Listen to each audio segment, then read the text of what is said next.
living for 50 years with bipolar and having no idea. It took the hospitalization and the diagnosis for me to realise. So, but how would I have known? And how would I have, if I met somebody that said they were bipolar, I wouldn't have known how to talk to them. You talked about being hospitalised. In the run-up to the time, Melanie, when you decided to press the red button, as you have described it, and get your husband some serious help, what was that period like? Heston was alone at home, and the moment for me is a danger to himself. And I went through a period where I was hallucinating, but I was hallucinating touch as well. I looked this up, and you can, when it gets quite extreme, you can hallucinate sounds, touch. And I saw a gun on the table, but there wasn't a gun there. But everything in that build-up to me being sectioned, everything just got more extreme. And I wonder, Melanie, if it had been left any later, could that have been too late? First meeting with the doctor said, look, all of his vitals were out of the roof. 3-4 days later, he would pass away. That was the first thing that she told me. Everything was breaking down, but it didn't feel that way. You were cool, you. And yeah, it would have been that way till it was too late. Yeah, she saved my life. How hard is it for both of you to see the person that you love most in the world suffering? Oh, she's set me off again now. Really hard. And at the beginning, because I hadn't been this extreme for all my past life, it just, for whatever reason, was getting stronger and stronger. And there are moments when I'm looking at Melanie's face, and clearly it's sad, it's shocked, it's stressed, her face, and I couldn't understand it.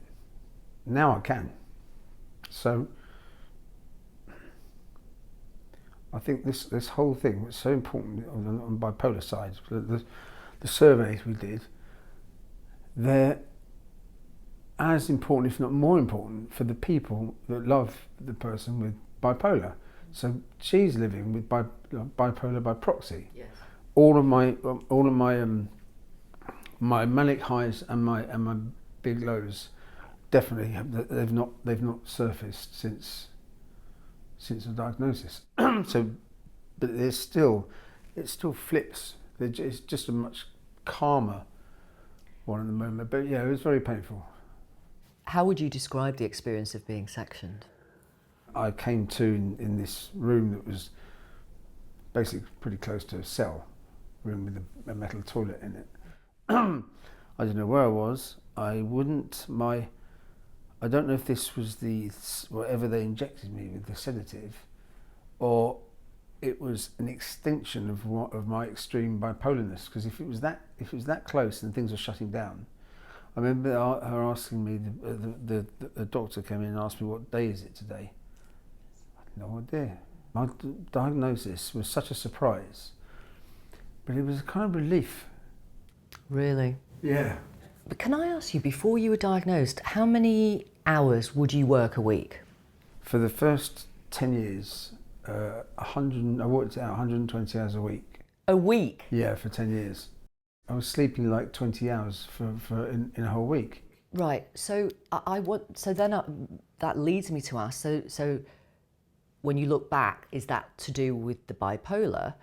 Is it also to do with the restaurant industry and what it kind of expects from you? I thought about this because one thing was, because there's a big crossover with ADHD and bipolar as well. Although they are very different. Although they're very different. Yeah. I mean, it's quite common to have both ADHD and bipolar.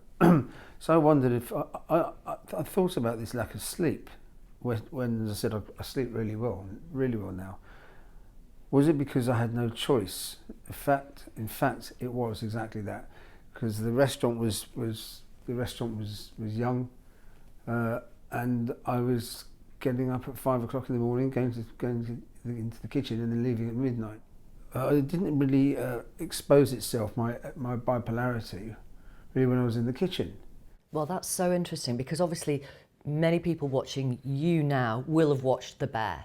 Obviously, it's a drama. Obviously, it's fiction, but it shows us the pressurised atmosphere in a kitchen, and to watch it, it's stressful. To watch it, it's stressful. It's unbearable. So I wonder if the restaurant business was a good place for you, a man with bipolar and ADHD. If I can, we haven't watched The Bear. Have you not? Because I think it's the biggest trigger for Heston condition. Really? We have tried. So have you tried to watch it? Not yet. We No, don't we feel saw ready maybe yet. a clip or something, but We I don't feel just ready don't want yet. that. It can be a trigger. There'll be lots of connections between me, the fat duck, and that show, particularly because there's a couple of the big chefs that I know, they're friends of mine, have been involved in the consulting of it. Right. So it must be pretty accurate, which means that I don't know if I'm hoping that one day I'll be able to watch it. It's just at the moment it's too soon. You are obviously renowned for your incredible kitchen creations, feats of imagination. You are a tour de force in that respect, and all that hard work that you've just described as well.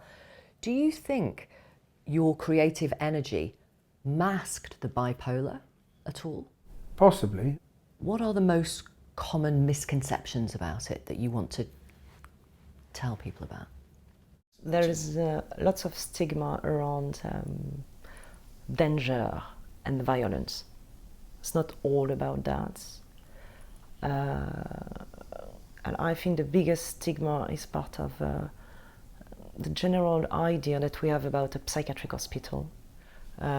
Life is not Fight Club, life is not Black Swan. It's not all doom and gloom, and I know we've spoken about the more negative sides, but it is part of who I am. I mean, it's there. I've got it. I've had it.